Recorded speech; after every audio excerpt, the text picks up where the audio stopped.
लेकिन राहुल गांधी ने एक बड़ी लकीर खींचते हुए आज हिंदू और हिंदुत्ववादी के बीच ऐसे धोबी पछाड़ भारतीय जनता पार्टी को और भारतीय जनता पार्टी की विचारधारा को मारे कि शायद आज भक्त भी बेहोश पड़े होंगे और भारतीय जनता पार्टी के नेता और मोदी भी बेहोश पड़े होंगे, जो बिना गाली बके, बिना किसी की मां को बदनाम किए, बिना किसी को सांडनी कहे, बिना किसी को मतलब कुछ भी अपशब्द कह करके अपना भाषण दें।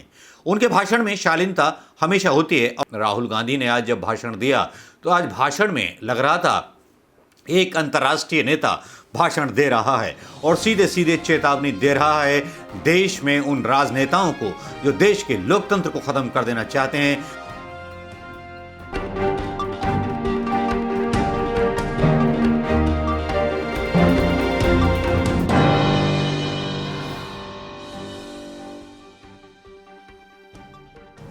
दोस्तों नमस्कार, मैं मनोज कुमार शर्मा एक बार फिर आजाद हिंद आवाज के लिए आपके बीच में।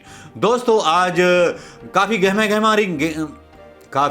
गहमी रही आज राजस्थान की उस रैली में जो महंगाई के खिलाफ होनी थी, लेकिन इस महंगाई की रैली में कुछ ऐसा हुआ जिसने भक्तों के पिछवाड़े में आग लगा दी। अब वो पिछवाड़े में आग कुछ इस तरह से लगी कि राहुल गांधी ने एक तीर से कई निशाने कर दिए। राहुल गांधी ने आज जब भाषण दिया तो आज भाषण में लग रहा था एक अंतर्राष्ट्रीय नेता भाषण दे रहा है और सीधे सीधे चेतावनी दे रहा है देश में उन राजनेताओं को जो देश के लोकतंत्र को खत्म कर देना चाहते हैं, देश के भाईचारे को खत्म कर देना चाहते हैं। ये क्वालिटी केवल राहुल गांधी में है, जो बिना गाली बके, बिना किसी की मां को बदनाम किए, बिना किसी को सांडनी कहे, बिना किसी को मतलब कुछ भी अपशब्द कह करके अपना भाषण दें। उनके भाषण में शालीनता हमेशा होती है और आज भी शालीनता उनके भाषण में थी। आज उनके भाषण की मुख्य चीजें जो थीं वो वाकई में प्रभावित करने वाली थीं। अब तक का मुझे सर्वश्रेष्ठ भाषण प्रधानमंत्री का लगा और मेरे साथ ही कई पत्रकारों को और कई राजनीतिक पंडितों को भी उनका ये अंदाज पसंद आया। अंदाज कुछ ऐसा था कि राहुल गांधी ने हिंदू और हिंदुत्ववादी के बीच एक साफ लकीर खींच दी और सीधे सीधे प्रधानमंत्री को आतंकवादी बोल दिया। अब वो किस तरह से बोला, क्यों बोला, इसकी बानगी उनके भाषण में नजर आती है। लेकिन मैं पहले स्पष्ट कर दूं, यह एक विश्लेषण कर दूं कि राहुल गांधी ने आज ये कहा कि जो सच्चा हिंदू होता है महात्मा गांधी होता है और जो हिंदुत्ववादी होता है वो गोडसे होता है। और गोडसे को सब जानते हैं कि वो पहला आतंकवादी था जिसने सच्चे हिंदू के सीने पर 3 गोलियां मारी थी। आज गांधी को बीच में लाकर के राहुल गांधी ने एक बड़ी लकीर खींच दी मोदी के सामने। जहां मोदी जी अपनी हार की डर से रोजाना कोई ना कोई शिलान्यास, कोई ना कोई उद्घाटन कर रहे हैं, यहां जब राहुल गांधी ने यह लकीर खींची, इससे भारतीय जनता पार्टी के लोगों की चिंताएं बढ़ गई। भारतीय जनता पार्टी के लोग इतने बौखला गए, इतने बगला गए कि जो आदमी एक दुर्घटना में ग्रसित हुआ हो, सीडीएस बिपिन रावत, उसके बारे में भी जश्न मनाने के बारे में सोच लिया। राजनाथ सिंह ने ऐलान किया कि उस दिन हम जब मरे हैं उस दिन हम जश्न मनाएंगे, एक वो मनाएंगे। यार शर्म करो भारतीय जनता पार्टी वालों, शर्म करो। डूब मरो चुल्लू भर पानी में, तुम्हें चुल्लू भर पानी तो क्या चुल्लू भर गाय का मूत भी नहीं मिलेगा डूब मरने के लिए। खैर बोले क्या, जब सरकार ही गंदी नीयत के साथ चल रही हो, गंदी नीयत के साथ चलाई जा रही हो, तब क्या बोला जा सकता है। लेकिन राहुल गांधी ने एक बड़ी लकीर खींचते हुए आज हिंदू और हिंदुत्ववादी के बीच ऐसे धोबी पछाड़ भारतीय जनता पार्टी को और भारतीय जनता पार्टी की विचारधारा को मारे कि शायद आज भक्त भी बेहोश पड़े होंगे और भारतीय जनता पार्टी के नेता और मोदी भी बेहोश पड़े होंगे। भले ही वो इस भाषण को सीरियसली ना लें, लेकिन भाषण तो सीरियस था। भाषण इतना सीरियस था जिसने आज पूरा बेनकाब कर दिया भारतीय जनता पार्टी की उस विचारधारा को, जिसने बेनकाब कर दिया कारपोरेट्स को, जिसने बेनकाब कर दिया उन सारे भारतीय जनता पार्टी के नेताओं को जो हिंदुत्ववादी का ढोल पीटते हैं और हिंदुत्ववादी बनाने के नाम पर देश के युवाओं को आतंकवादी बनाने पर तुले हुए। ताज़ा खबर आई है इस्लामिक कंट्रीज से कि तबलीगी जमात पर भी पाबंदी लगा दी गई है, कह करके कि ये कट्टर उसूलों को बढ़ावा देती है। इस्लाम जब ऐसा कर सकता है तो हमारे हिंदू क्यों नहीं कर सकते। हिंदू बहुत ज़्यादा हैं इस देश में। आज हिंदूवादी पॉलिटिक्स राहुल गांधी ना चाहते हुए खेल गए, उस जुबान में बात कर गए जिस जुबान में प्रधानमंत्री मोदी जी बोलते थे, जिस कांग्रेस को मुसलमान परस्त होने का नाम दिया जाता था। आज उन्हीं के अंदाज में राहुल गांधी ने बुरी तरह धो धो करके धोबी पछाड़ मारे। भाषण में क्या मुख्य बातें थीं, वो मुख्य बातें आज मैं यहां आपको दिखाना चाहूंगा। उस राहुल गांधी की तस्वीर को, जिस राहुल गांधी ने बड़ी शराफत के साथ बहुत बुरी तरह से भारतीय जनता पार्टी को सियासत के अखाड़े में शिकस्त दे दी। दो जीवों की एक आत्मा नहीं हो सकती, दो शब्दों का एक मतलब नहीं हो सकता। हर शब्द का अलग मतलब होता है। देश की राजनीति में आज दो शब्दों की टक्कर है, अलग शब्दों की। इनके मतलब अलग हैं। एक शब्द हिंदू, दूसरा शब्द हिंदुत्ववादी। ये एक चीज नहीं है, ये दो अलग शब्द हैं और इनका मतलब बिल्कुल अलग है। मैं हिंदू हूं मगर हिंदुत्ववादी नहीं हूं। ये सब हिंदू हैं मगर हिंदुत्ववादी नहीं है। भाई और बहनों, महात्मा गांधी हिंदू, सही बोला, महात्मा गांधी हिंदू, गोडसे हिंदुत्ववादी।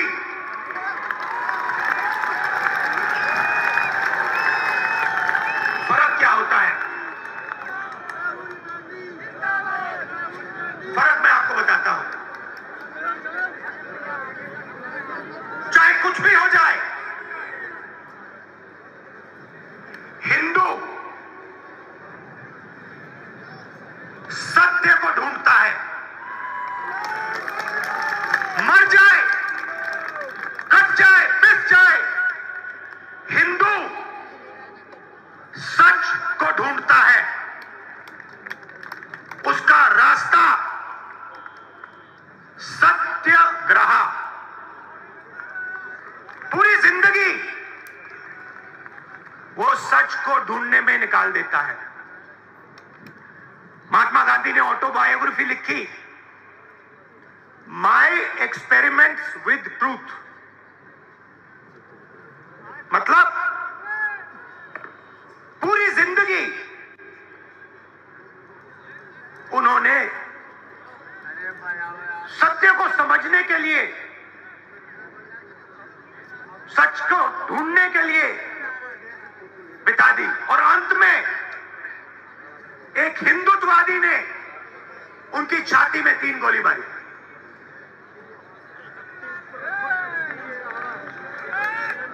भाइयों और बहनों, हिंदुत्ववादी अपनी पूरी जिंदगी सत्ता को खोजने में डाल देता है, लगा देता है। उसको सत्य से कुछ लेना देना नहीं, उसे सिर्फ सत्ता चाहिए और सत्ता के लिए वो कुछ भी कर डालेगा।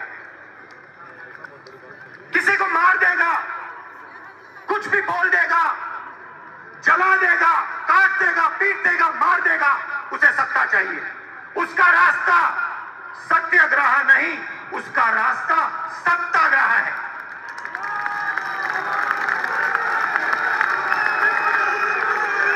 हिंदू भाई और बहनों, हिंदू अपने डर का सामना करता है। हिंदू खड़ा होकर अपने डर का सामना करता है और 1 इंच पीछे नहीं हटता है।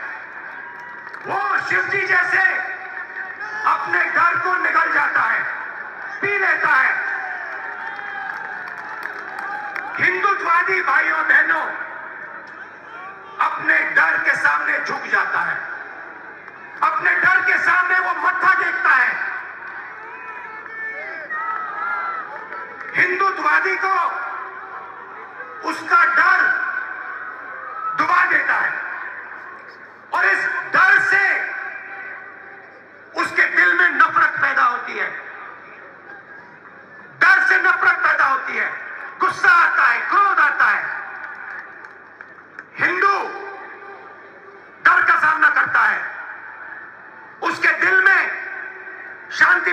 है, उसके दिल में प्यार पैदा होता है, उसके दिल में, उसके अंदर शक्ति पैदा होती है। ये भाई और बहनों, हिंदुत्ववादी और हिंदू के बीच में फर्क है। मैं आपको ये भाषण क्यों दिया? क्योंकि आप सब हिंदू हो, हिंदुत्ववादी नहीं। और ये देश हिंदुओं का देश है, हिंदुत्ववादियों का नहीं। और आज अगर इस देश में महंगाई है, दर्द है, दुख है, तो ये काम हिंदुत्ववादियों ने किया है। हिंदुत्ववादियों को किसी भी हालत में सत्ता चाहिए। जैसे महात्मा गांधी ने कहा, मैं सच्चाई चाहता हूं, मैं सच्चाई ढूंढता हूं, मुझे सत्ता नहीं चाहिए। वैसे ही ये कहते हैं, मुझे सत्ता चाहिए, सच्चाई से मुझे कुछ लेना देना नहीं। सच्चाई जाए बाहर में, मुझे कुर्सी मिल जाए बस। और 2014 से इन लोगों का राज है, हिंदुत्ववादियों का राज है, हिंदुओं का नहीं।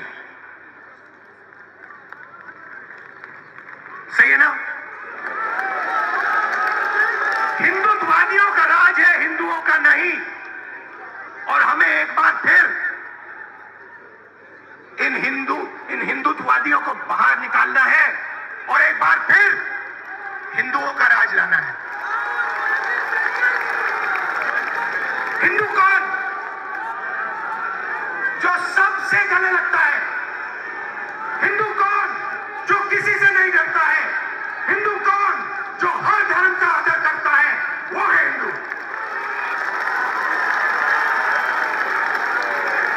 आप हमारे कोई भी शास्त्र पढ़ लीजिए, रामायण पढ़िए, महाभारत पढ़िए, गीता पढ़िए, उपनिषद पढ़िए, मुझे दिखा दीजिए कहां लिखा है कि किसी गरीब को मारना है। कहां लिखा है किसी कमजोर व्यक्ति को कुचलना है? कहां लिखा है? मुझे दिखा दो। कहीं नहीं लिखा। गीता में लिखा है, सत्य की लड़ाई लड़ो, मर जाओ, कट जाओ, सत्य की लड़ाई लड़ो। गीता में कृष्ण जी ने अर्जुन से यह नहीं कहा कि अपने भाइयों को सत्ता के लिए मारो। कृष्ण ने अर्जुन से कहा, अपने भाइयों को सच्चाई के लिए मारो। राहुल गांधी की शिकस्त शायद भारतीय जनता पार्टी कभी भूलेगी नहीं, क्योंकि आज एक तरह से जब गोडसे को आतंकवादी बोल रहे थे राहुल गांधी, इनडायरेक्टली, साफ साफ नहीं बोला, लेकिन इशारा उनका गोडसे के भक्त प्रधानमंत्री मोदी पर भी था और भारतीय जनता पार्टी और संघ पर भी था। उन्होंने अपने भाषण में दावा भी किया कि आज संघ के लोगों ने सारी चीज़ों पर कब्जा किया हुआ है, कारपोरेट्स ने कब्जा किया हुआ है।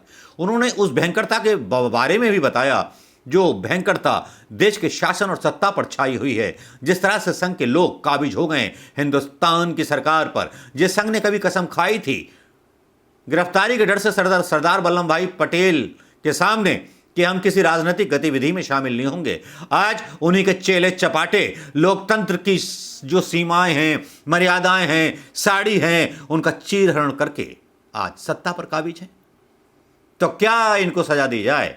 ये तो जनता तय करेगी, जनता बताएगी कि उसे महंगाई ज़्यादा अच्छी लगती है या हिंदुत्ववादी लोग ज़्यादा अच्छे लगते हैं, या उनको गर्व हो बताए महसूस कि हम गांधी के हिंदू हैं, हम वो हिंदू हैं जो हिंसा पसंद नहीं करते, हम वो हिंदू हैं जो सत्य की खोज में अपनी जान लगा देते हैं।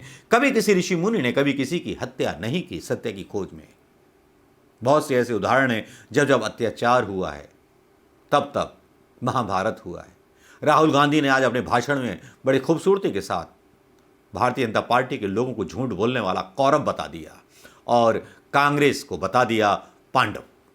आज बड़ा एक मतलब ऐसा भाषण था राहुल गांधी का, इसके बारे में पता नहीं क्या विश्लेषण गोदी मीडिया करेगा, लेकिन मेरे हिसाब से एकदम परफेक्ट था।